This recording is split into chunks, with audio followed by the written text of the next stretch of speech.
Skull Nation would have killed me if I didn't take a quarterback here. Well, hold on. You could believe in Sam Darnold. No, I can't. I actually watched many years of it. Up close and personal, and I absolutely will not. Seeing ghosts. I have a PhD in not believing in Sam Darnold anymore. Surprised you didn't just trade a 6th-round pick for Zach Wilson and just see what happens. Recreate the Jets' top 3 picks. Bryce Petty and Hackenberg out of retirement. Dude. You know what's really funny about this bit that we're doing right now is that Kevin O'Connell was on the Jets 2 separate times. Really? Yes. Did not know that. Yes, he was on the Jets 2 separate times.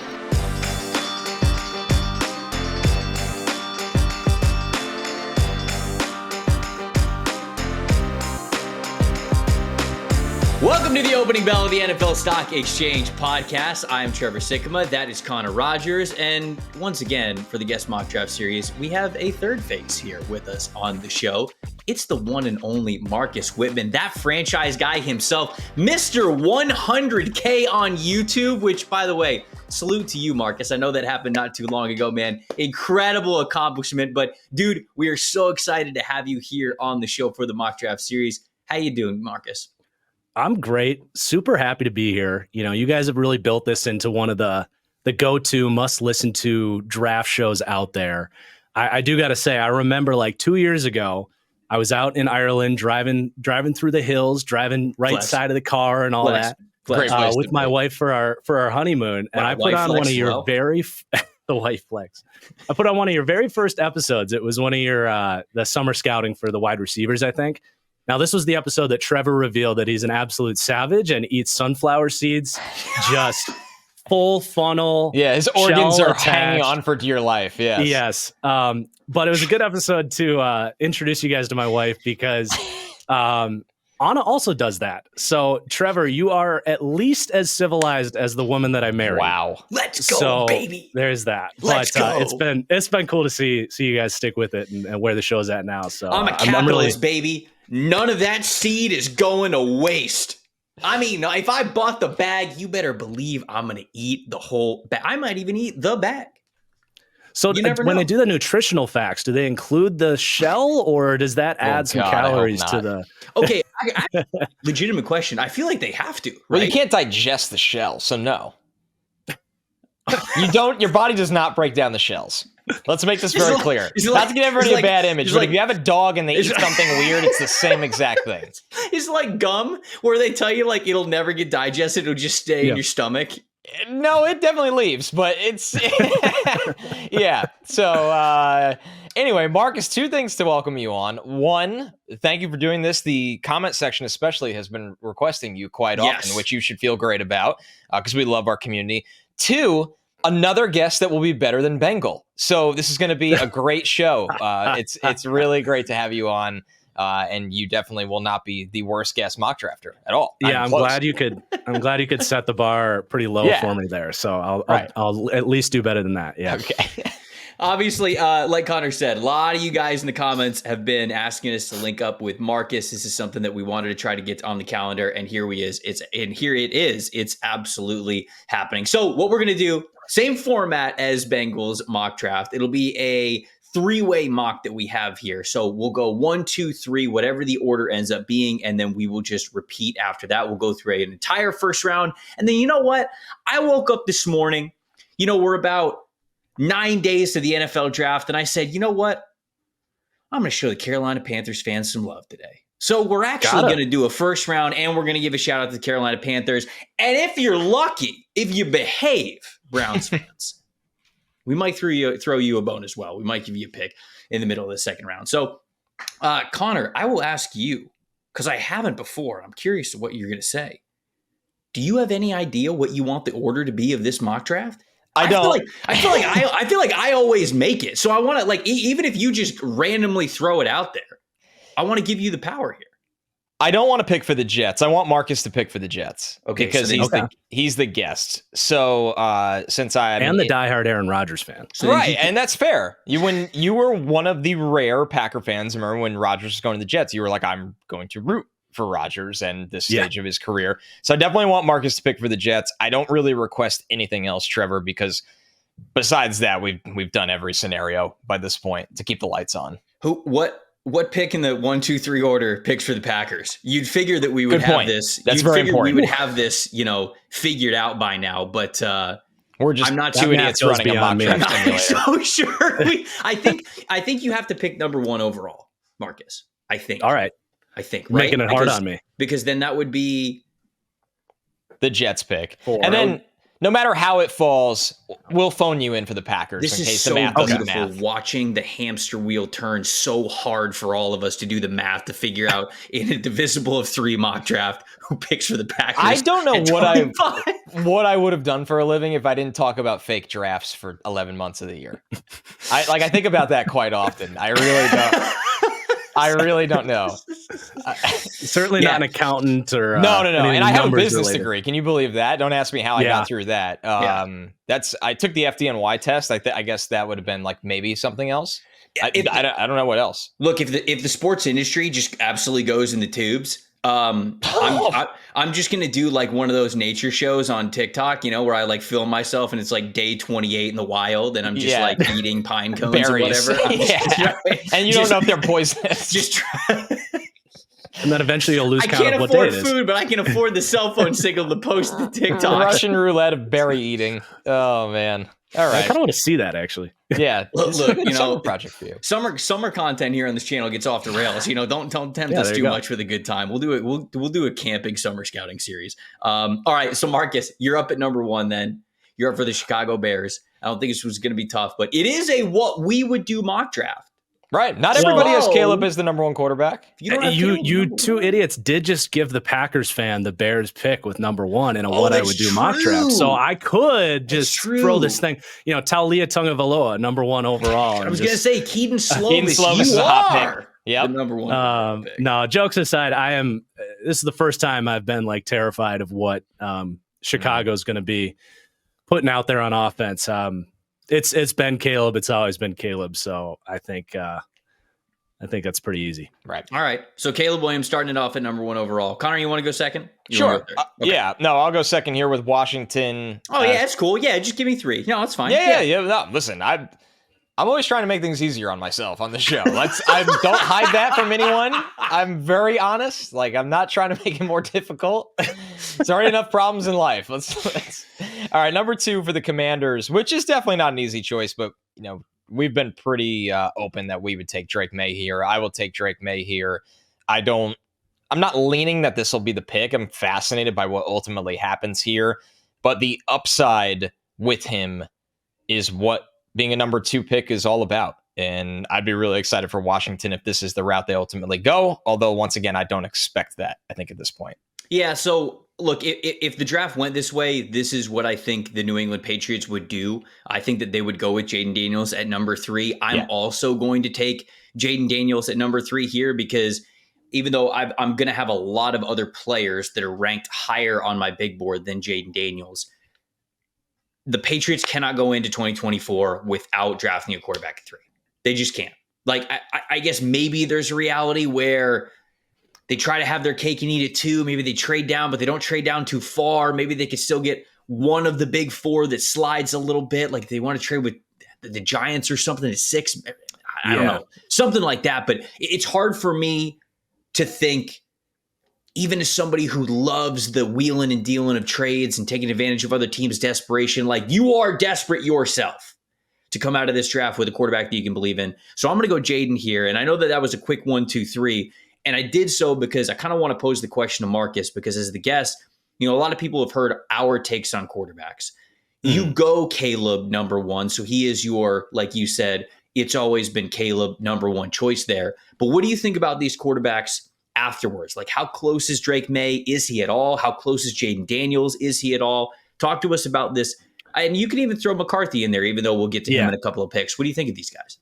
I definitely go, just like you guys had, Caleb at the top. Then I have Drake in his own tier. And then I would probably argue the next 4 are pretty much in the same tier after that. I am a little bit lower on Jaden.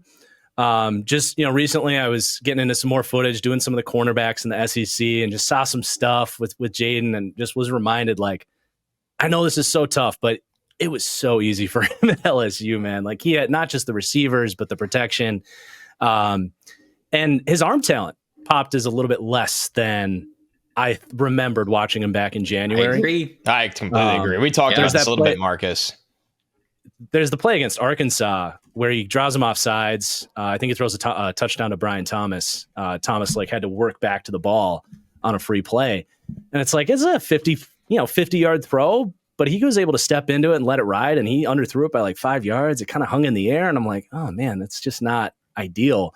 So I do still have Jaden 3, but definitely closer to McCarthy, Nix, and even Penix. And if I'm the Patriots, I want to either get to 6 if New York likes Daniels or McCarthy, because I still want to get a blue chipper at the top of the draft. If I can get to 6 and get New York's other second round pick to do that, then I'm maybe looking to trade back up, like what Tennessee did with like Will Levis. Because my take on it is I much prefer either Penix or Nix plus Marvin Harrison on the Patriots than I do Daniels going into that situation where, like, the way I said it on Twitter is like, if I had to bet on if he'll be a success, if New England just stays put at 3 and takes him, I would bet against him working out, just because it's just not a good situation for them to take a quarterback. So I do like Daniels inside the top 10, but really not to New England personally. Yeah, I like Daniels as well. But I kind of think that we've gotten really carried away over the last 2 months of the draft process with people just like absolutely loving this dude and like thinking that there's no question he should be like the second quarterback off the board. And there are things to like. Obviously, Jaden's, I think, a really good athlete, but even with him being a good athlete, I feel as though some people confuse that with just being able to make plays outside of the pocket. And Jaden is not a out of the pocket type of throw. Like there are not a lot of scramble throws. He's a runner, not a scrambler all exactly. the time. Right, so right. Big distinguishment. I think that I feel as though over the last couple of months, there are some people who just don't have that distinction. They just go, man, look at the athletic ability. Look how he could escape pressure, roll out, make a throw. And it's like, okay, is that physically possible for him? Yes, but he didn't do it very often. And if you throw Bo Nix and Michael Penix into that group, shoot, I think Penix had more throws just scrambling than Jaden Daniels did over the last 2 years. So if he actually left the pocket, yeah. Well, right. But that's exactly what I'm saying is Michael Penix never really leaves the pocket. And I'm pretty sure he had more throws on scrambles than Jaden. That's crazy. That's actually crazy. I'll look that up in a second to make sure that I actually have that confirmed. But that's how little Jaden does it. And again, it's not that he can't, but I don't think people are taking it seriously, the amount of projection that you're still putting out there for what Jaden has even put, the film that he has showed us over the last 2 years. So I'm glad that you brought that up. Now I'm kind of wishing that you would have picked number 3, because that would have been spicy. You would have been trading back and we could have had that. But it works. I mean, obviously I've done this a fair share. I usually either move to 6 or just take Marv. I would say I would have taken Marv. Yeah. We're not really doing if you go to trades yet, 6, yeah. Well, I think if you go to 6 and you know that a quarterback's going at 3, you're happy with your chances at getting either Marv or Neighbors. And oh boy, if I have to take Joe Alt, dang, don't make me. Oh, yeah, he's only the best tackle prospect we've seen since Penei Sewell. Please, yeah, seriously. Well, that's kind of my process for them. All right, so you're up now at number 4. What are you doing here, Marcus? Well, then that's got to be Marvin Harrison. If he's there at 4, this is the first mock draft I've done where I get to take Marv for the Cardinals because of the process I just described. He's usually gone for me at 3. But I mean, that's a no-brainer. Dynasty pick 101, him and Kyler, they're going to light it up. And just, I love what that does to their skill group. I know last year, the 3 of us were talking a lot about, Wilson, right? The receiver out of Stanford. Hell yeah, baby. Michael Wilson. Yeah, name just escaped. Michael Wilson. Love what Trey McBride did. I love how it just kind of slides everybody down into their natural pecking order, and then Marv becomes your alpha, and rock and roll. There we go. Connor, you're on the board at number 5. Chargers at 5. Once again, what I would do, probably significantly different from what Jim Harbaugh would do. I would take Malik Neighbors in this spot. I just think he is too good. They are not looking great at wide receiver, by the way.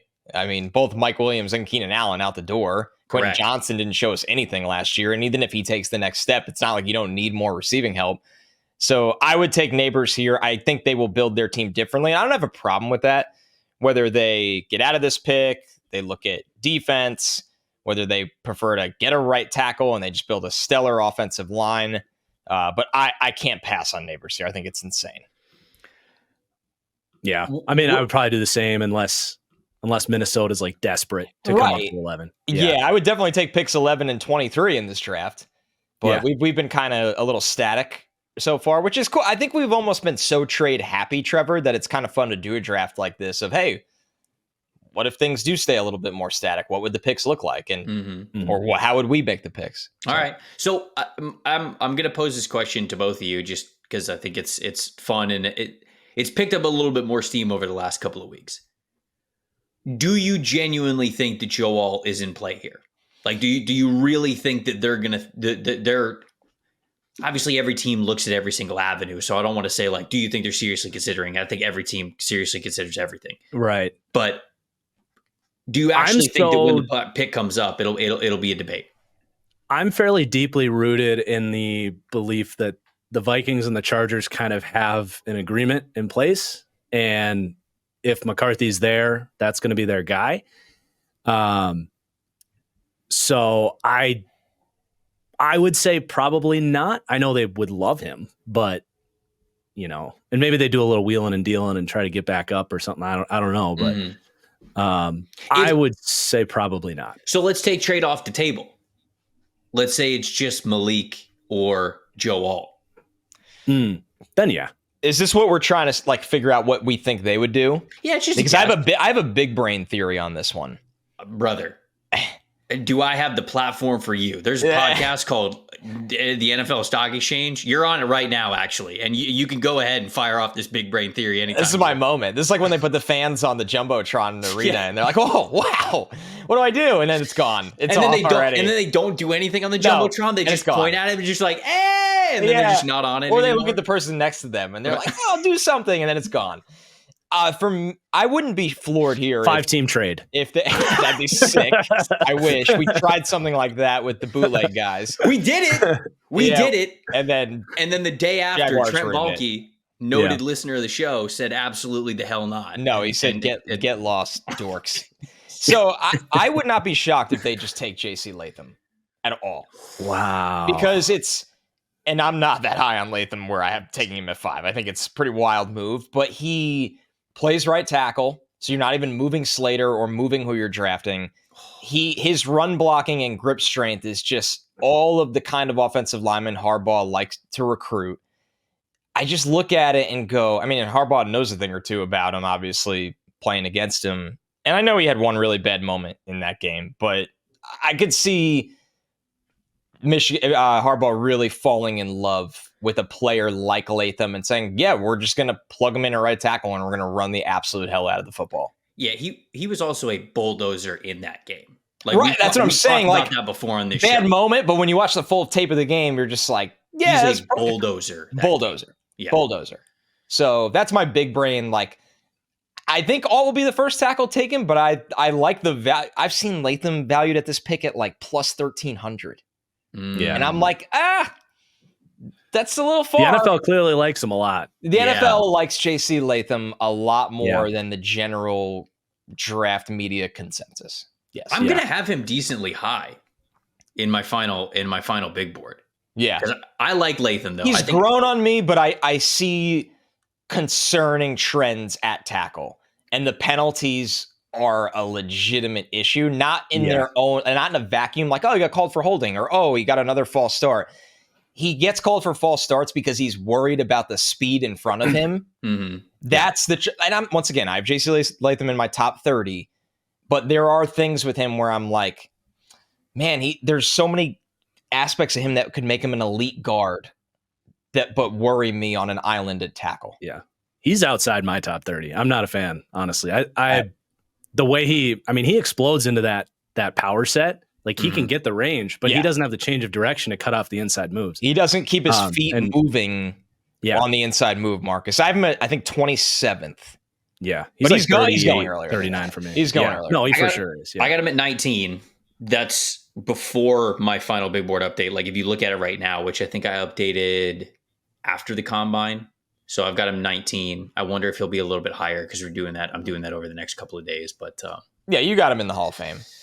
Yeah, no, there's not even a reason to play the career, honestly. No, like just when you look at the body fitted. of work, right? It's just, I mean, playing the game would just risk injury, and there's just no reason to do it. You know, just start the statue. Right. Okay, so who's picking for the Giants? I am. Okay. So JC Latham, obviously. Okay. So Giants on the clock.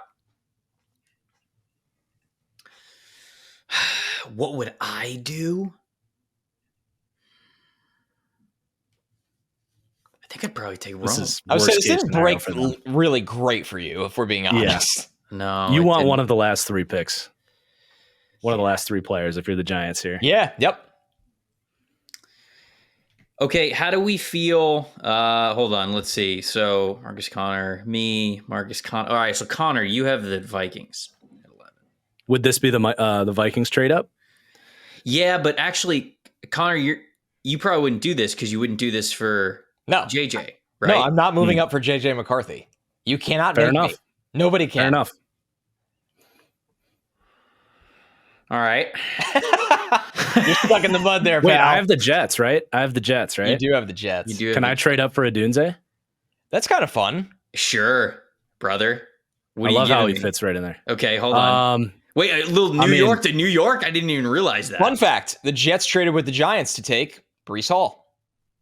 Wasn't that the first trade that they've ever done? Or it might have been. I'm not sure in the history, but it is. Let's see. What do I have to give you? Do we call it a decent amount of picks? All right, so 6, 2, 10. 2 4s? Yeah, it's got to be. I mean, I was going to say, I think the second next year is probably in this trade. Because you almost need you need to keep 72 if you're the Jets. It's really hard. I'll go 111, Yeah. 111, and the second next year. all right, let me look. Let me see if that's anywhere near on the draft value chart. So to get from 10 to 6, that's a 300 point value. Second next year and 111. I mean, yeah, they'd probably do it. Let's do that. That checks out. All right, second next year and 111. Little ammo for the Giants to maybe go make a move for a quarterback next year if they want. Okay, so you're all right. Thinking. So you're up. Man, that's good thinking. it's just big brain all over this podcast. You have made make the Jets big fans bucks happy. And I think Giants fans will like this with, well, I don't know. Yeah. I think so. I mean, they're still going to get McCarthy at 10. So, Yeah, I love how Adunze pairs with Rodgers because of the placement on the back shoulders and stuff. Oh, yeah. I almost think you need that with Adunze if he's going to hit as a top 10 pick. Yes. So I like him a lot more in the Jets than I do with Daniel Jones at 6. All right, let's do it. Jets traded up to number 6. You're going Romo Dunze. 7 for the Titans. This is Marcus. You're back up. That is me. Okay. That is you. Yeah, Joe Alt. I've had the easier picks here. The Caleb and Alt are like That is true. like And the you had locked Marvin. in. Yeah, and Marv. You had Caleb, Marvin, and Alt. It's basically just the easiest draft. At least of all I time spiced for it you. up with the Jets trade up. That's true. Yeah, I mean, you're earning your keep here with the Jets. Trade. Yeah. I mean, this one's been beat into the dirt. He's got to be like minus 300 at this point to go 7. I haven't looked, but What is he? Let's check. I think the odds were better than that. I think it was more like minus 120. I was looking this morning. that is Surprised. interesting. Yeah, I was very surprised when I saw that. Thought it was like minus 150. Is it probably moving when it launched? People are probably jumping on it. I mean, obviously, listening to this podcast, they hear us talking about it, so the lines will move drastically since we're just such innovators. You'd be surprised what the books use to generate draft odds. I just want to know what they used for the Levis odds. All right, Reddit? Yeah. that's all I want to know. It's just, is it Reddit? Public? Did Reddit really move the line that much? Reddit By the way, I mean, generated- Mel Kiper. Kiper loved Levis. He did minus like Levis. 135. That's right. Yeah. Is what he is. Okay, It's I would love to know. Alt going 7. we kind of gave the analysis last episode when we talked about the Titans. They figured it out basically everywhere else. They spent the money everywhere else. Yeah. You got to go get the tackle. Question for the room. Yes. Does anyone want this pick? Number 8? I will take any phone call right now. I don't think so. I'm good. I'm good. Right. Wait. Who controls the Raiders at 13? That's literally what I was looking at. I was like, it's not me. That'd That's be me. why. Do you have any interest in popping up? But it'd be for JJ, right? I don't think it'd be for anything else. No, I'm like All right. Connor. I don't want to move up for. Or was that you, Trevor, that said you wouldn't trade? Yeah, it was you. I'm much higher on JJ on the Vikings than I am him on the Raiders, just because of That's fair. the circumstance. I think that is fair. I'm gonna hold out that I could either get Penix or Knicks. I'm thinking of other teams that could move up. You've got like Brock Bowers still on the board, Jerson Newton's still on the board. Which, by the way, speaking of betting stuff, I saw this morning that Jerson Newton is just minus 170 to be a first round pick. That's at all crazy. whatsoever. That's crazy. What are we doing? What are we doing? Dude, I don't understand anything around him, like what we're missing. Marcus, do you I can like see him Newton? falling into the 20s because I have heard what you guys have said about him. I'm a little more concerned about the run defense than you guys are. I think he does give up ground. I don't love his like total package in terms of play strength. But he's still a first round player. Like I have a true first round, like top 20 in the class type of grade. So like I can see him slipping, mid 20s, even as late as like, 28, 29. But the idea that someone wouldn't grab him or trade up to get him, like that is crazy. Would be just Game wild record. to me. There's just there's not enough players better than him in this class. That's right. There's just straight up not. So I don't think anyone wants this pick, right? No, not even the Falcons. All right, skipping it. Yep. Okay, We I'm at forfeit the the pick. The clock has hit 0. We have surrendered The the Bears can now selection. jump. Yeah. All right, Yeah. that's fine. I am going to take. Wait, do I control the Broncos?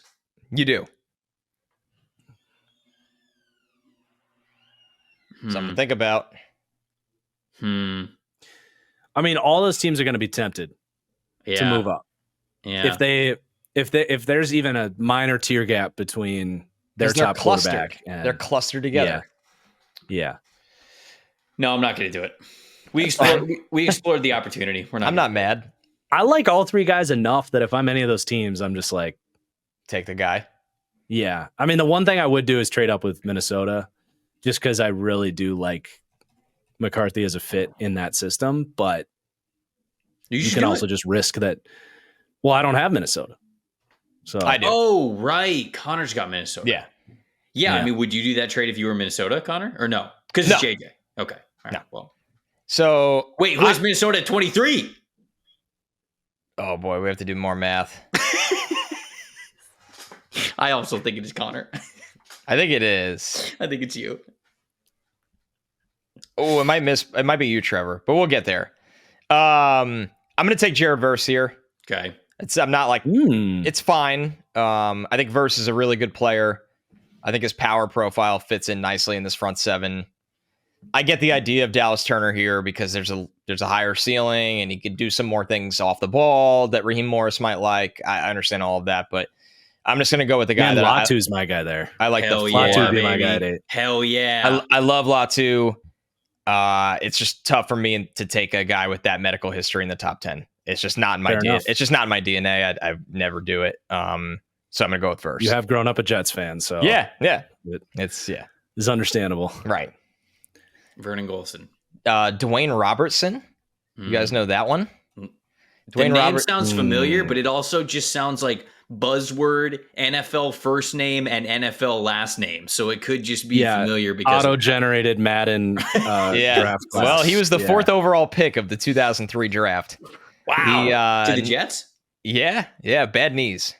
Bad knees. Was not a good 4th overall pick. That's tough. At all. Tough to see. Okay. I'm up with the Bears?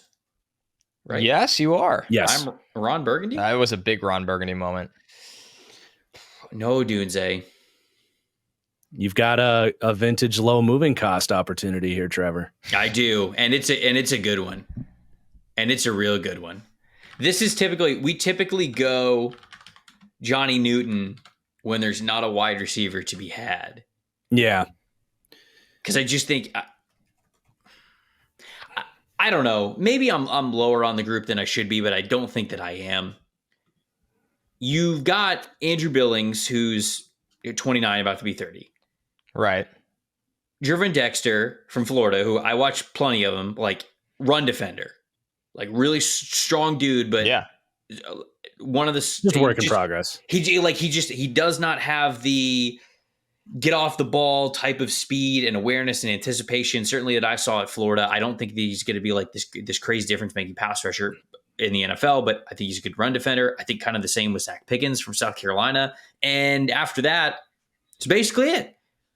You draft Johnny Newton. Eberflus has been trying to get a 3-tech. Right, that's right. He's been trying to get his DeForest Buckner since he got there. If you draft Johnny Newton here, he's by far the best interior defensive lineman on the team, at least potential-wise. I know it's a rookie versus veterans. I know. Don't yell at me. But talent-wise, he's DT1 on this team, 100%. So I agree with you. I think that Eberflus would love a go-to 3 technique player, and I think that is the key for the rest of this defense working with how he has things set up. So I'm going Johnny Newton here.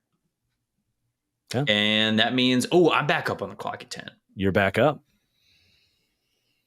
Do I take? I am fascinated to see what you do here, because I know I would do the unconventional. You would do the unconventional for the Giants at 10. Yeah. I would take Brock Bowers and not think twice about it. Wow. Like Darren Waller hasn't even committed to playing football this year. I thought about Bowers. The other name that just popped to me that in this scenario has never really appealed to me this high, but what about Quinyon Mitchell? Yeah, that's a very fair argument. Yes. You have a very fair argument for that. Yes. It's too bad Wink's gone, because that would have been like the Wink pound the table. I think he really wanted Sauce that year, and Sauce didn't make it to them. Man. Mitchell and Banks is a damn good. That's a really good 1-2 on the outside. Man. I think I like. I do like the Bauer suggestion, though. I don't mind the Bauer suggestion. It certainly gives them a different element to their offense that they would have liked to get if they were drafting a wide receiver at 6. This wide receiver class is deep, though. They still pick at 47. I know.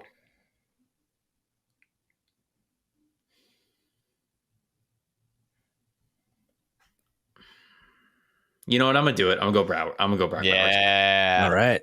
The more I thought about it, the more I'm like, okay, he is basically what?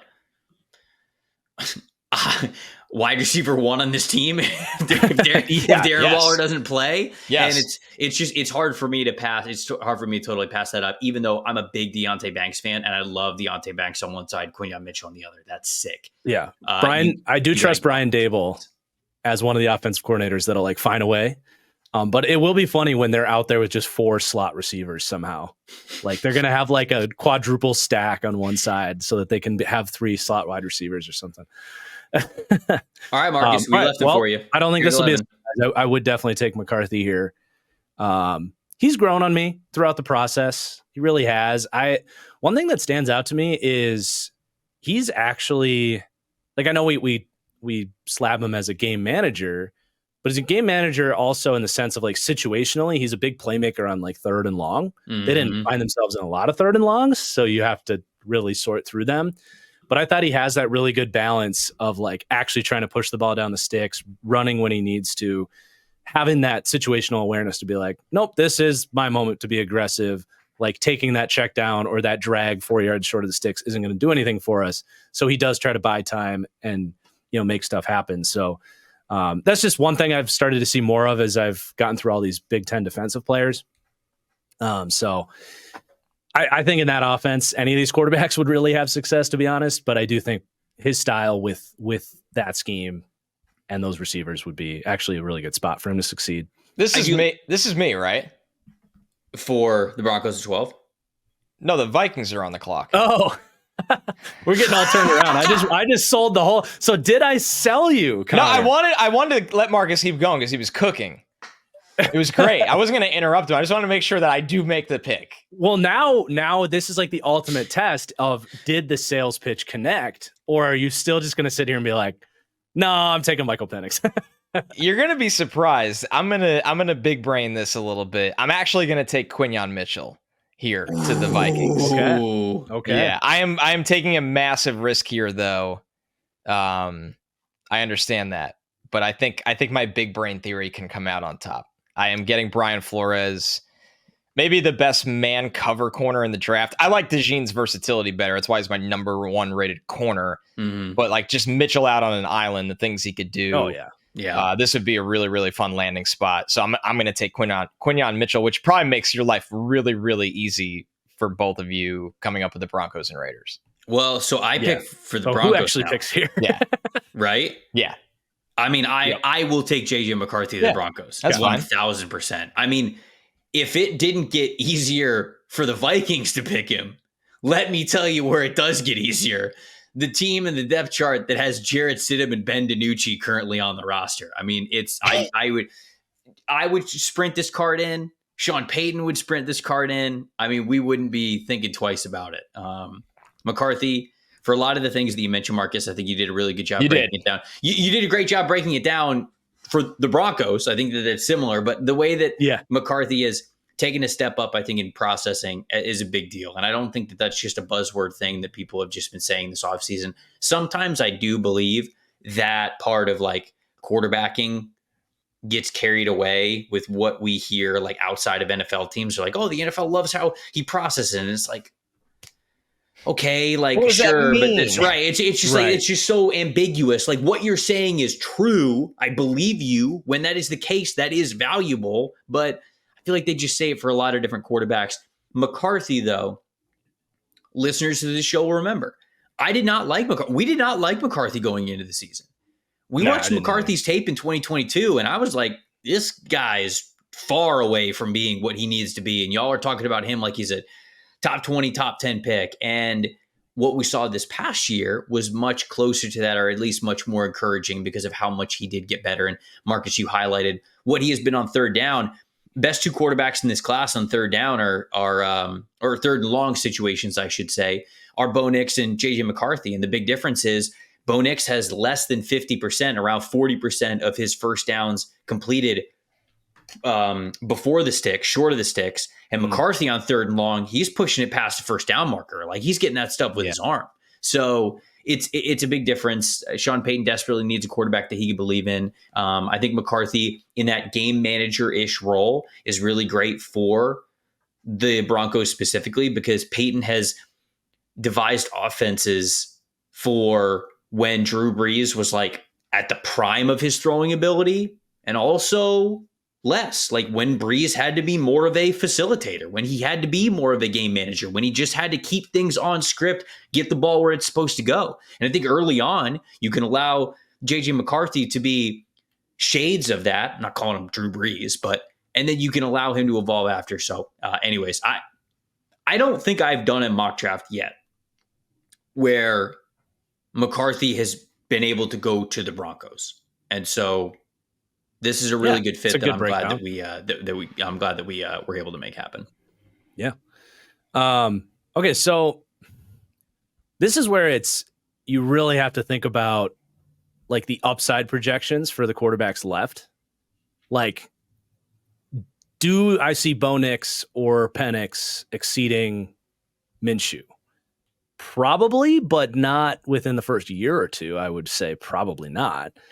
So I'm not like, I have to take a quarterback here personally, especially now that all of those cards have kind of been dealt a little bit. I think you're in a pretty good spot. Maybe round 2. I'm willing to risk one of those guys is there later. And honestly, if I miss out, I kind of like Gardner Minshew. I think he's earned this opportunity. So I'm actually not going to go quarterback here. Okay. I think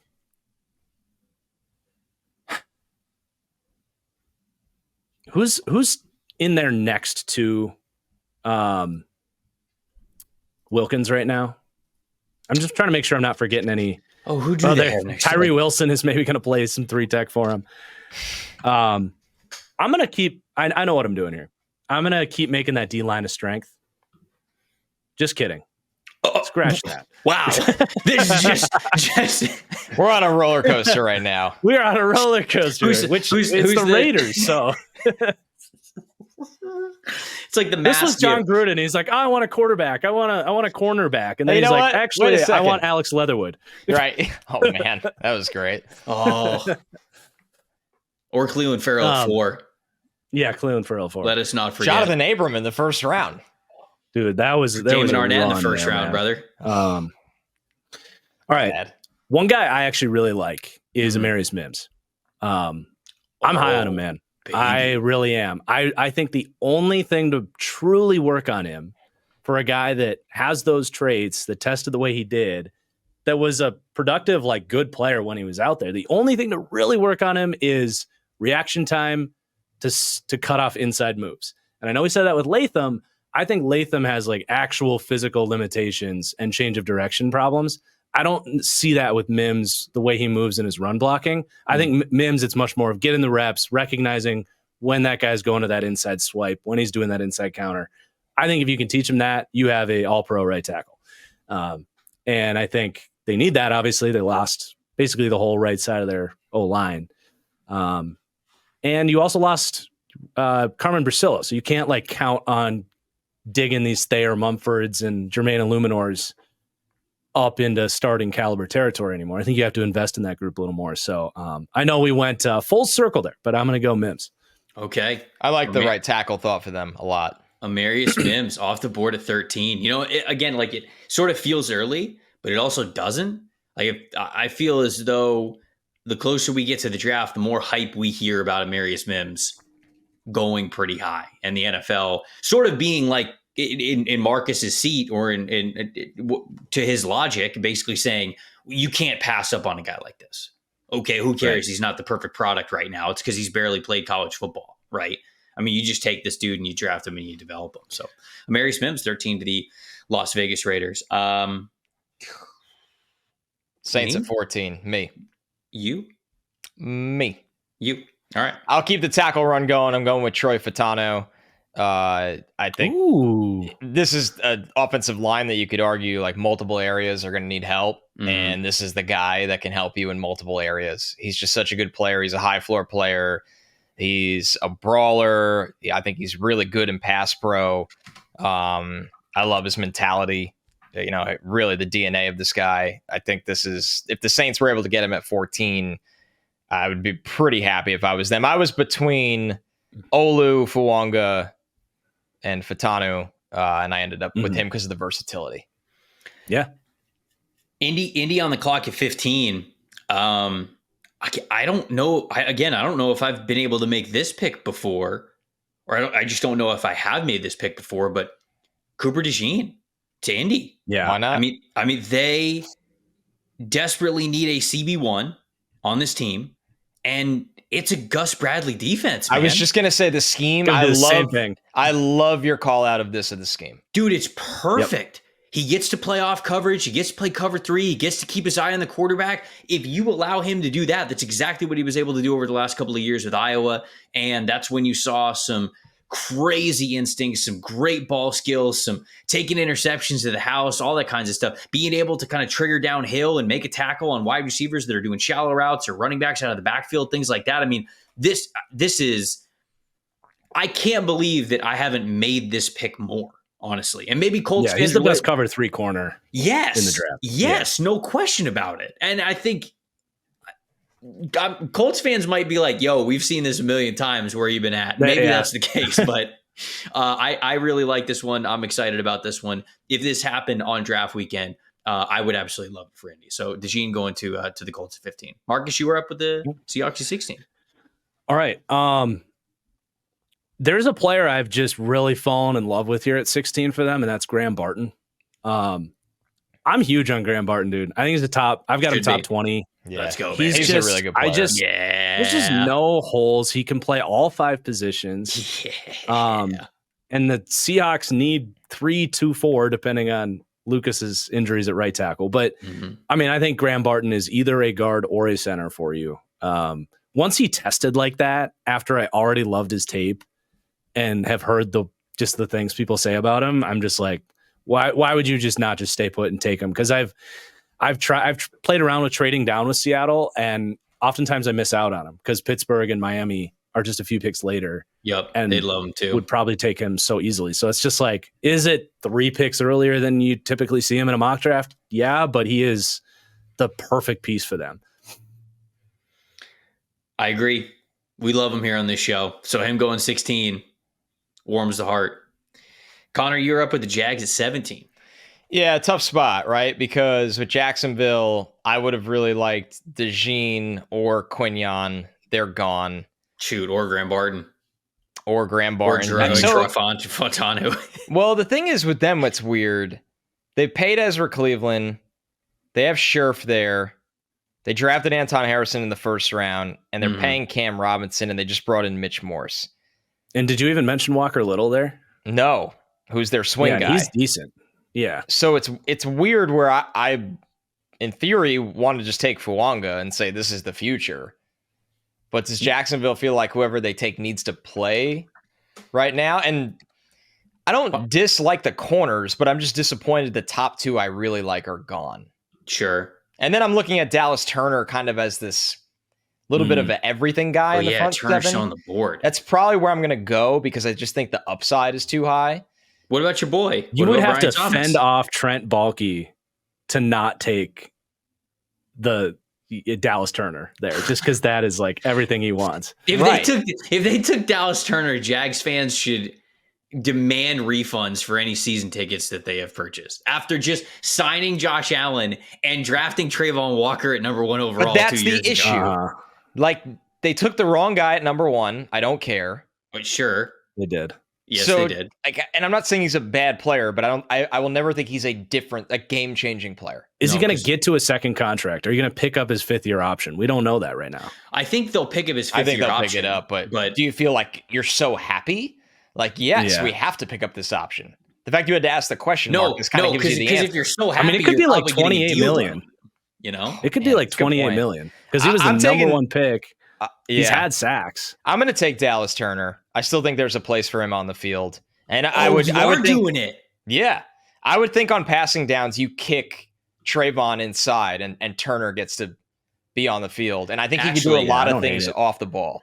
It's just too much upside here. Dallas Turner, Josh Allen, Eric Armstead, and Trayvon Walker as your 4 on 3rd and long. Yeah, and who are you getting after? CJ Stroud. Like, I mean, you're right. Yeah, you're right. You better be ready to rush the passer in this division. About Brian Thomas Jr. in this. They spent so much money on wide receiver. It feels like. But they stink. I mean, listen, trust me, I wanted to do it. Gabe Davis is clogging the role you want for Brian Thomas Jr. It's true. Like, that's how you use him, but you pay Gabe Davis. Yeah. Yep. So this team just feels like all the decisions they've made were kind of problem cloggers for things I wanted to do. I wanted to take Fuanga. I wanted to take, we just had the conversation. Well, I took Dallas Turner anyway. I didn't care. And I wanted to take Brian Thomas Jr. So, yeah, Jacksonville's a tricky one. Hopefully Quignon or DeJean is there for them. All right, so Dallas Turner now off the board. Cincinnati Bengals on the clock here. This feels easy, doesn't it? Am I crazy? I think it is. With Fuanga? Yeah, I would be like, great. Oh, see? Well, that's why I asked. Because he's like, oh, yeah, mine was Byron Murphy. Yeah, it's easy. I mean, I'm not going to push back on you on that. I would take Newton over Murphy for sure. But he's long gone. So I love Murphy, man. I got Murphy ahead of Newton personally. he's a fun player. Man, it's tough though to pass on the tackle here. Like, Yeah, it really is. They're not going to have this pick. position every year to get a dude. Right, exactly. Yeah. You can play Fuanga at one of the guard spots. Yeah. Yeah. And Trent Brown will miss games. Yeah. It's like death and taxes. He's going to be on the injury report. Yeah, you're right. Sorry, You're right. I really took over that. I really drove that pick. It's like I said the name first. When you said this is obvious, I was like, you did. You guessed right. Not just really a guess. Hey, guess. You give me that. I knew. Oh man. Guess. All right. Fuanga at 18. Triggered. Marcus, I have a minor take. You're here for the therapy section. On that. That's why you're here. I think that you just drafted a all-pro guard that you're just never going to move back to tackle after that. Right. Like the Cowboys did with Tyler Smith. Although that actually might change now, but still, you get the point. I think you did the whole thing. You're like, oh, he's our future tackle, and he's just going to be so good at guard that you're just like, we'll you just keep signing Band-Aids to play right tackle. Yeah. which is fine because you have a great right guard. I think he is such a fantastic offensive line prospect. Yes, he really is, man. I think the ceiling is higher at guard for him just because of some of the physical limitations. But I really do believe this guy can play tackle. I really do. Too. So I think, like you guys said, and I think it was Marcus who said this, you're not going to be in a position if you're the Bengals and you have Joe Burrow as your quarterback to pick high enough to take an offensive lineman that you would love to take too often. Mm-hmm. So you'd rather do the Howie Roseman strategy and say, is there a biggest need? No. But is it going to be our checkbook's biggest need a year from now? Maybe. So why don't we just try to solve that option here with a really good player on a rookie contract? So, Marcus, you're up. This is me? Yeah, oh, man, this is so hard because I love both Latu and Murphy for them here. Yeah. It's just like the literal debate of like, is interior or edge more valuable for you? Oh, man. I think Murphy is such a Rams, like Aaron Donald got, like, he's not Aaron Donald, but you don't have to change your scheme and what you wanted to do from last year. You can just say you're in the same spot and you're not disrupting what Kobe Turner was able to do. It's a good point. Yeah. Kobe Turner and Byron Murphy is a really nice 1-2 on the interior. Who do I have a higher? I'm just checking who I have a higher overall. I have the exact same overall grade on Murphy and Latu, so this gets real hard. Of course. I love Latu, dude. He's so good. I have Latu higher, but me too. But I think the Rams would take Latu because they are the team that moving cost. They're the team that doesn't really care. Moving cost, baby. That's why. That too, yeah. But they're the team that like they'll take the guy with the injury risk, and I think he's a little bit more impactful for that pass rush right now, because I don't like their edge group. I like Byron Young, but I mean he's like as a 2. Yeah. Oh, I mean as a 2 at best. You know what I'm saying? Like as a 2 at best. So yeah, Byron Young is not keeping you from drafting Latu at all whatsoever. Okay. Connor, you're going to be up with the Pittsburgh Steelers, but before we get to that pick, got to shout out our friends over at Fabric. If you guys out there got a family, you got to get them term life insurance to protect them. It is one of the smartest financial decisions that you can make. And the start of, I was going to say the start of the new year because that's what the script says, but now I got to make it up and say that this part of the year is a great time to get it done as well. Any time of the year is a good time to get it done. So you guys can focus on whatever else the rest of the year has in store for you. It was designed by parents for parents to help you get high quality, surprisingly affordable term life insurance policies in less than 10 minutes. They got flexible policies that'll fit your family's budget with quality policies like $1 million in coverage for less than $1 a day. Get your personalized quote in just minutes and apply whatever it is convenient for you, all online and to your schedule. You go from start to covered in less than 10 minutes with no health exam required. Join the thousands of parents who trust Fabric to protect their family. Apply today in just minutes at meetfabric.com/stock exchange. Meetfabric.com/stock exchange, MEET fabric.com/stock exchange. The policies are issued by Western Southern Life Assurance Company, not available in certain states. Prices subject to underwriting and health questions. All right, Connor. I got to say, two of the hardest laughs I've had from a podcast this year. Number one was when you said MEE or MEAT will take you to Bengals YouTube channel. That's great. Phenomenal.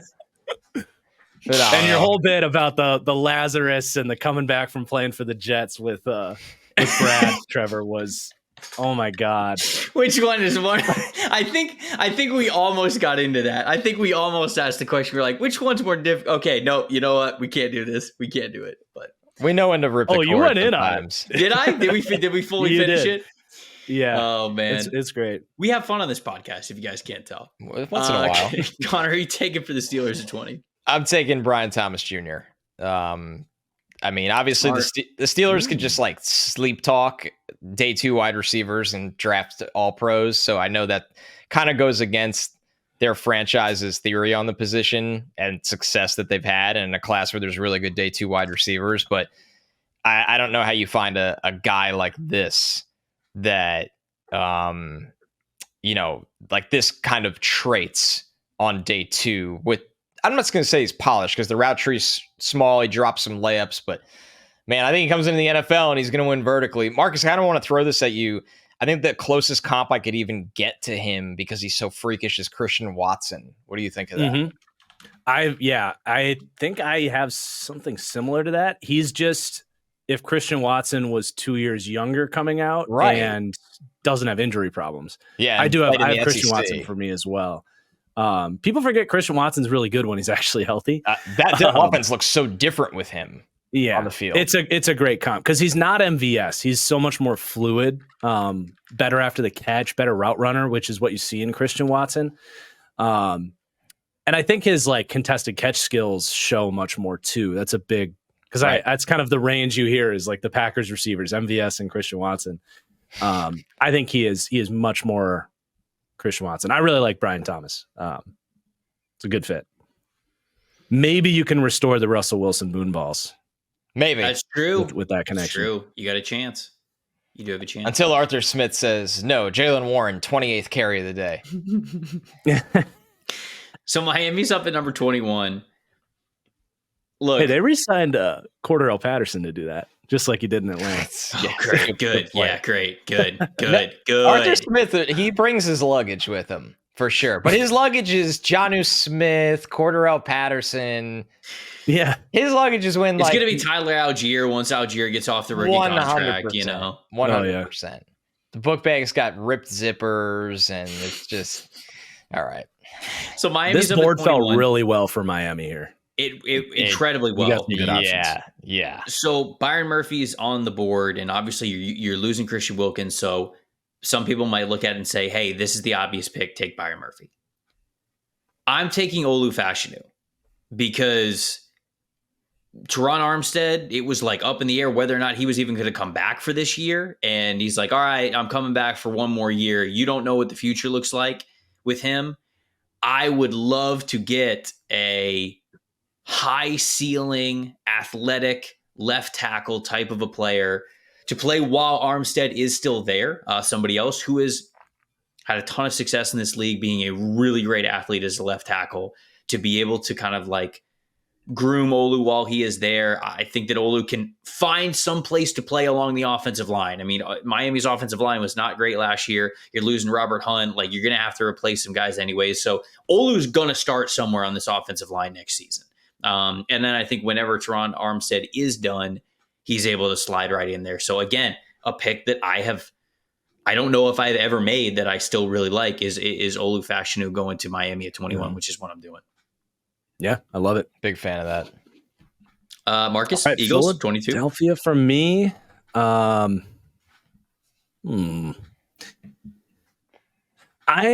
like Terrion Arnold. I don't love Terrion Arnold. I'm with you on that. He's still probably who I'm picking here. I'm just like, because corner does feel like such a desperate need. I love Nate Wiggins. I just don't know if he can stay healthy. Not taking a linebacker here. No.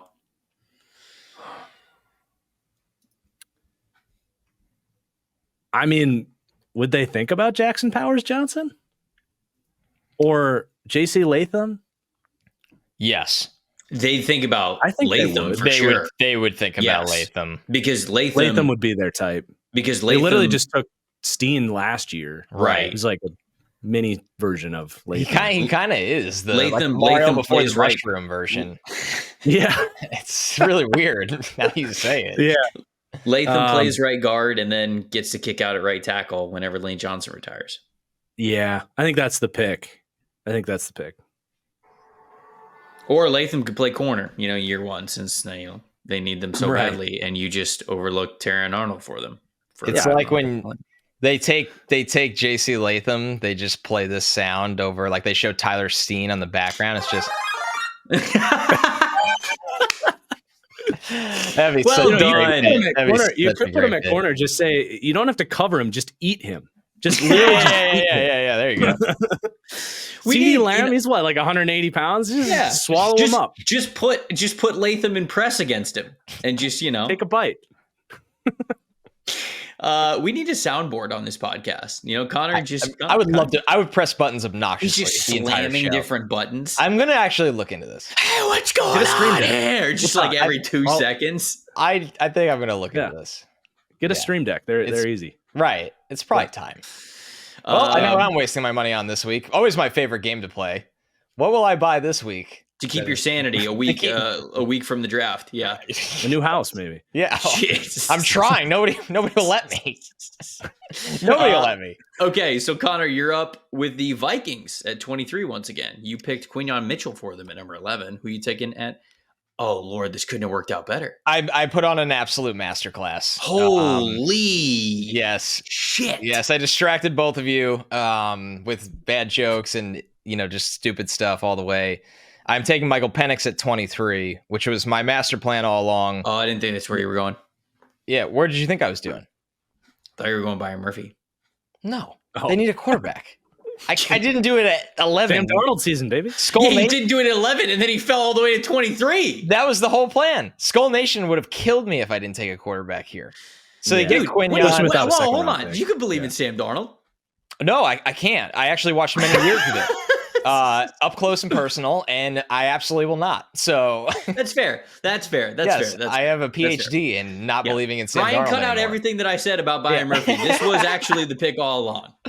Yep. So the Vikings walk out of round one with Quinyon Mitchell and Michael Penix Jr. A+ for them. Wow. Yeah, it's fun. Surprised you didn't just trade a 6th-round pick for Zach Wilson and just see what happens. Recreate the Jets. Get Bryce Petty and Hackenberg out of retirement. Dude. What do we have here? You know what's actually like really joke. You know what's really funny about this bit that we're doing right now is that Kevin O'Connell was on the Jets 2 separate times. Really? Yes.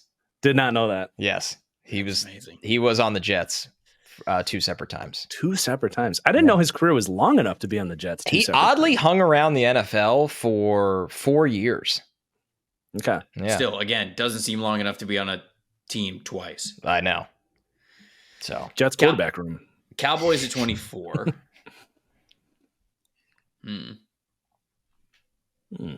Murphy's on the board. Murphy and Mozzie Smith in the middle would be some pretty crazy athleticism. What's their corner room look like? Oh, they got Bland and Diggs. Yeah, they got guys. Yeah, they got the guys. This feels like Rasheen Ali. Solve up their running back problem. Yeah, for sure. Yeah, no, that does. That's definitely where I was leaning as well. This entire podcast is just shit posting. Like every I mean, we've done so many mock drafts, dude. It's just hard not to crack at any moment. I think this is JPJ for me. I think just like I get it. I've heard some injury concerns with him, but look. 1 year starter. Is he good. Perfect? No, but he's such a great mold of interior offensive lineman, right? So I'm going Jackson Powers Johnson at 24 for the Cowboys, which here we go, baby. We did the math correctly. Marcus, Packers 25. Take it away. Oh man. Damn, we did. Cooper DeJean not available for the Packers. Good. What is going on? Welcome to our world. No Graham Barton. No Graham Barton. Our Yeah, pets' those would heads be are my two falling off. favorites. I will say that. I do have a take that they would take JC Latham as well. Just like kind of like Connor suggested that for the Chargers. I think if he were there, which he's not going to be there, but LaFleur loves to follow his like Shanahan friends in the league, and both Shanahan and McVay have been getting these like mauling guards. Yeah. So I wouldn't be surprised if he's like, we're going to be a little more power, a little more after signing Josh Jacobs too, which is a total shift in like, we're going to go more power. So something to keep an eye out for would be like a Fuaga or a Latham. So corner and safety are obviously huge needs for them. I think with Terrion Arnold still here, he would be. I think the Packers are a team that really want to stay away from like injury risk guys. Mm-hmm. If I were to be the Gutekunst seat here, and I am genuinely are. terrified of Nate Wiggins' durability. Yeah, he's quite slender. Yeah. And he's been getting banged up left and right. So I think I'll go Terrion Arnold. Right in front of Tampa. Yeah. And I like Terrion Arnold better in the slot. I think he can play outside, but in an ideal world here, Stokes can stay healthy and Arnold is your slot. So I now that I say that, I feel better about it with him in the slot. I think he's like a super version of what Kyler Gordon was for the Bears a couple years ago. All right. Terrion Arnold, Packers 25. Connor, you're up with the Bucks at 26. Always a scary proposition. As always, I will phone you in, Trevor. The problem is the pass rushers are gone. Are all gone. They're all gone. Man, part of me, I like Wiggins, by the way, a lot. I don't know if I love Wiggins for bowls. Yeah, you shouldn't. As much as I like Kool-Aid for bowls. Yeah, Kool-Aid would be Kool-Aid's Bowles' dude. Yeah, I'm leaning on Kool-Aid in the spot for the defense. I mean, am I wrong on the position here, Trevor? No, you're not. I mean, I think they would go pass rusher first and foremost, but it just doesn't exist. I don't like. Maybe they'd pick Darius Robinson or Chop Robinson. You don't think they'd like Chop? I don't know, because I have no idea how any NFL team is going to feel about Chop Robinson, because he's unbelievably athletic. He's got a crazy high ceiling and he has no backfield production. Right. And he's not going to defend the run for you. He's not built for it. I don't think that would be a Bowles pick at all. From what he did with the Jets, I can't speak to how his philosophy. I think they already have that player type in Yaya Diaby, who bingo. Who unbelievably athletic and no backfield production sounds a lot like Joe Tryon and Logan Hall to me. So that worked really well for them. So the third time is a charm. I'll do it again. Tell you. I'm taking Kool-Aid I was here, so by the way. happy, Trevor, when you guys took Logan Hall that year, because he was the guy that I was like, please, Packers, do not take Logan Hall, because he was their type. Oh, and they would have needed that position. Yeah. And when we didn't, I was like, oh, thank God. Oh, wow. Okay, so Cardinals are up. They took Marvin Harrison at 4. I'm up with them here at 20. This is so easy. I say it's got to be Byron Murphy, yeah, right? It has to be Byron Murphy. There's nobody else in the conversation. Yeah. This is, I mean, he's immediately the most talented defensive lineman that they have on that team. And I think Jonathan Gannon would get very creative with how they set their fronts with Byron Murphy as their centerpiece. And that doesn't have to mean like he's in the middle all the time, but where he is aligned. Because Byron can play anything from a 0 technique to a 5 technique, and he can win. Mm-hmm. So getting in this draft and coming away with Marvin Harrison Jr. and Byron Murphy II, it would just be a home run for Arizona. Cardinals fans, if this is anything less than a home run, oh my god! Please tell me what we would have done differently here. Or those are 2 top 10 players in the draft for me, Marvin and Byron Murphy. The Roy Lopez slander, though, will not be tolerated. Just so you know. Sure, you said this would be the best defensive lineman on the team right away. You're forgetting that Roy Lopez is with Arizona. Right? I genuinely did forget that Roy Lopez was with Arizona. Yeah, it was. I need to. You know how I guess right there, Marcus has the jerseys in the background, right? Like, we just need to get like 4 Roy Lopez jerseys, just basically every team that he has been on around us, and then people will know that that's the podcast. All right, who's up at 28? Marcus. This is me, right? Okay. Yes. I'm taking Adonai Mitchell here strictly out of the fear of what he will be for the Chiefs. That's if I don't take him here. The best argument I've ever heard for Adonai Mitchell. That's incredible. I support it 100%. You are, especially after the whole Kyer Elam and McDuffie situation played out. I do think he'd be a fit here, and they'd make it work. And you can kind of move him around a little bit because they did sign some different pieces. I don't think he's ready to just step into the league and dominate right away, but definitely like the flashes. And the other guy I like schematically is Xavier Worthy, but I can't put him in cold weather Buffalo games in January. I just can't do that with his frame. They'd have to dress him like Randy from Christmas Story. Yeah, like with the 8 3/4 hands scarf. 8 3/4 inch hands for Worthy. That's not going to work in the cold. Nope. Yeah. Connor, Lions? 20? Yeah, I'm on the clock with the Lions. You are indeed. Man, not the easiest spot. Packers fan in me is like, please take a linebacker, please take a running back, please take a safety. A total, yeah. I mean, they would too. Yeah. Try and do what you did last year and see if it works out again, please. Now, this is going to seem kind of crazy, but I actually am okay with this spot for Chop Robinson because it's a good spot for him. I think they can coach him up. He doesn't have to be the guy because you already have the guy. I think they'd know how to use him the right way. He's so explosive. This is the spot for me where I'm comfortable with Chop Robinson being a first round pick. Yeah, I mean, they have that role, right? They have James Houston, exactly, and he was hurt last year. Yeah, and I'm not writing. So they him have off, a spot for him for sure. But it just feels like Chop. It's like wow, okay, but we got really explosive in this spot. Ravens up. I'm up with the Ravens at 30. Tyler Guyton's just screaming at me right now. Yeah, because I think he could play right tackle. I mean, he'd go through struggles if he had to play next year, and he's starting right away, but he could.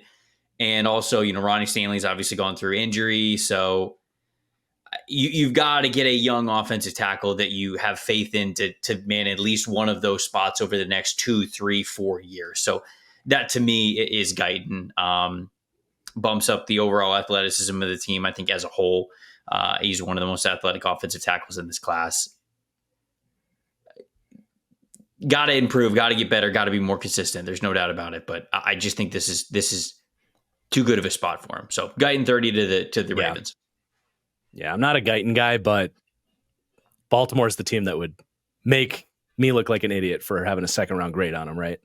So, dude, you having a second round grade on Guyton that's not crazy. No, not at all whatsoever. Especially because you have to take him as what he is, right? He's a 1-year starter with a ton of inconsistencies and a lot of not good fundamentals. And you can say to yourself, hey, just draft me the athlete and the offensive line coach will figure it out. But as outside of a team draft analyst, you got to be real with what's on the tape, what he is right now going into the NFL. So, dude, you saying that you have a second round grade on him, you definitely don't need to say I'm not a Guyton guy for that. I think that you're spot on with something like that. Yeah. All right. This for the Niners would be Nate Wiggins for me. They actually have kind of taken those injury type dudes. They were the team that kept signing Jason Verrett every year. Yeah. My boy. Yeah. I think, the upside of that secondary, and Charvarius Ward can't be too young, right? Was he 28? He spent a year. He was with Dallas. He turns 28 in May. Nice guess. Okay. Nice guess. Yeah. So, I'm a huge Ward fan, but yeah, Ambry Thomas. I like Diamador Lenore. He'll be coming up on a new contract soon. Yeah. Wiggins is so talented, dude. If the injury question wasn't there, he probably would be my number one corner, honestly. there are so many times I think throughout this draft process where I've wanted to just have Wiggins as CB1 because I would come back to like, okay, the point of playing corner is to cover the other guy. Like he can cover wide receivers better than basically every corner in this class. I don't know. I'd probably argue that Quignon's better at this point, but it's kind of a different style, right? Because Wiggins will be a little bit more in your face. He's so light. He's so light. He's first percentile weight for the NFL level.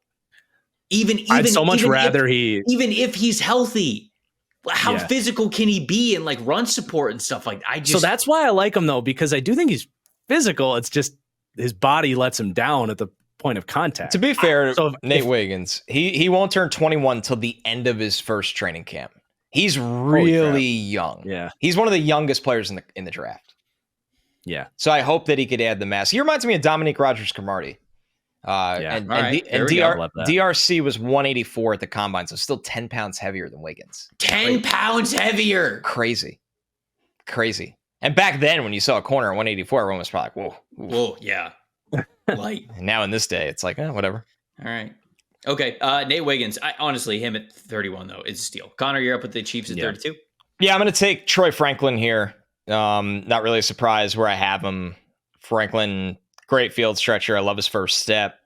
This is the classic. Oh, he went to Mahomes and the Chiefs. He's going to be really good. So I'm a big fan of Franklin. Another guy, though, right, piggybacking off of the Wiggins conversation, that needs to maintain better weight and muscle mass and be ready for that at the NFL level, just so he's not getting bounced around throughout the routes.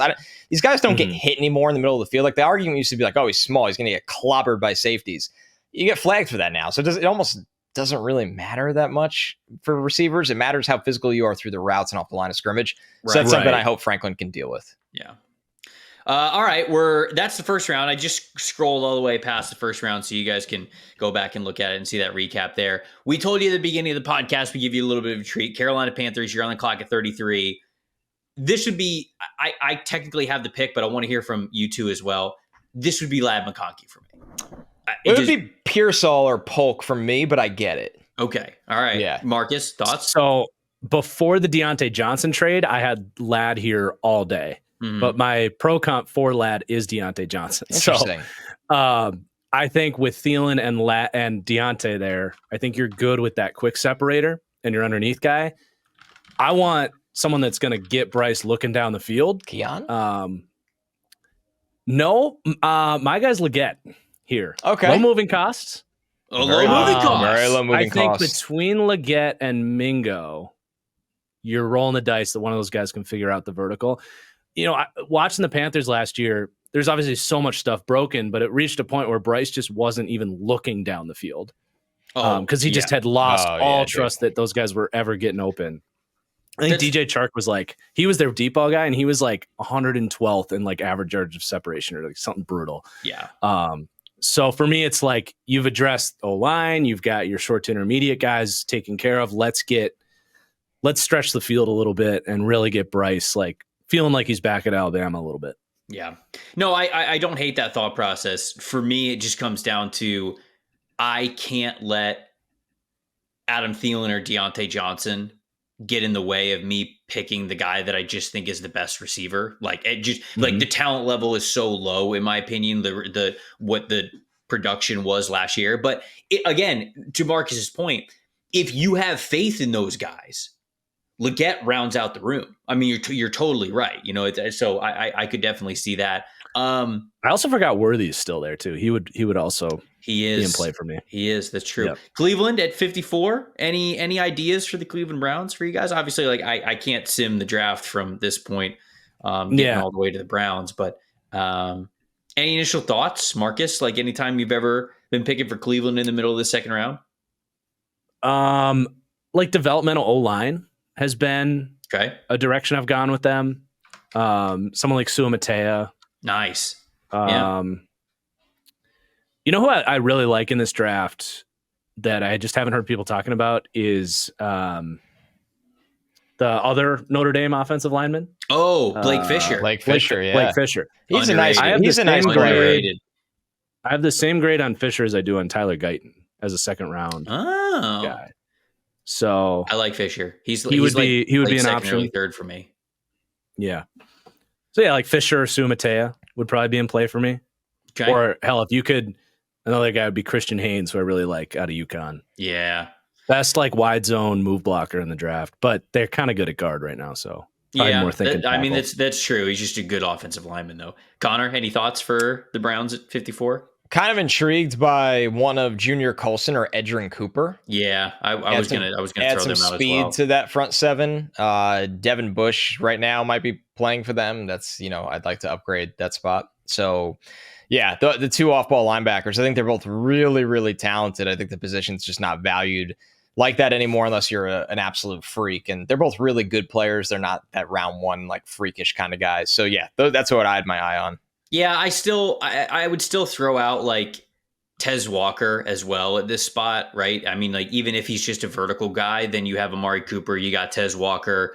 I think Elijah Moore is in the last year of his contract. You got Jerry Jeudy, but again, like I think Jeudy could take what Elijah Moore is doing in the slot and do it better with more athleticism. Mm-hmm. So, and then you have Cedric Tillman. Sorry, I want to see what he does in year two. Yes. Charles Tillman not playing wide receiver for the Cedric Peanut Tillman. Oh man, Cedric, I wish he was Walnut Tillman, such a good player. Cedric Crackerjack. My uncle painted his house. What? And wow. You waited until now to tell us? He said he was one of the nicest people he's ever met. That's awesome. Wow, that's good. Actually, you love that. You love a heartwarming story. And I think he's getting into like politics now in Chicago or something. He's doing something productive with his life. No, he is. Yes. I know he's had a crazy post-football career, like an impressive post-football career. Yeah. All right, there we go. That is the first round plus the Carolina Panthers and the Cleveland Browns for all you guys out there, because we love you. Let us know what you thought of the mock draft. I'm not going to recap all the picks. I'm scrolling them right now. So if you're on YouTube, you can see them. If you're audio only, just come over to the YouTube channel, make an account, subscribe to the YouTube channel. Come on, what are you doing? Let us know what you thought of this mock draft, of any of our picks, of our discussions, the picks that were made, the picks that didn't get made. We always love to hear about just the what if. That's the fun of doing these mock drafts here. Best way to do that, youtube.com/NFL Stock Exchange. If you are audio only, you can hit us up on Instagram and Twitter at Tim Betray, at Connor J. Rogers. Marcus, you can also hit up his YouTube channel, and you absolutely should. If you have a rotation of football videos, podcasts, whatever it is that you listen to, Marcus's channel is simply one of the best. He does all sorts of different football content. He does a lot of deep dives into these NFL draft prospects, but also like Marcus has a very in-depth preview of these teams when it comes to like summertime and going into the year and what they're going to be like. And he's got the power rankings. And I've been over on that channel before doing the Buccaneers episode with him. And it's been a ton of fun just because how knowledgeable he is with all of these teams in the league. It's extremely impressive. And I'm always trying to make sure I'm taking in as much content as he possibly can there from him. It is still that franchise guy, right? That is what the YouTube channel says. Okay. All right. Forever. Well, I appreciate the high praise. I'm such a professional that I didn't show up for my interview with Connor last year for the Jets deep dive. We had a little timing snafu. Time zones are hard. A little, time zones are hard. It's okay. Yeah. But please go check out Marcus and everything that he's doing. Marcus, do you have a podcast like that's separate from the YouTube channel? I do. It's called the Fully Inflated Football Podcast, which is definitely a dig at Tom Brady. But it's kind of on and off depending on when I'm able to do episodes, because most of my stuff's on YouTube. But there you go. I'm a one-man show over here. I don't have the power of PFF behind me. So. We're a multi-man operation, but as you can see, like professionalism, probably not the word that we would use here. On this, still two idiots. Marcus, thank you so much, man. This is so much fun. Honestly, I talked about how big of a fan I am of your work, and it's so cool this time of year, just getting to see it at the Senior Bowl, see it at the Combine when we can. I know we did this year, but just like any events where we can catch up, I feel like this time of year is perfect. And us getting together to link up for this mock draft here, it was a ton of fun. I appreciate you coming on the channel, man. Thank you so much for having me. It was a blast. Connor, any words before we get out of here? Huge thanks to Marcus. A very efficient, fun mock draft today.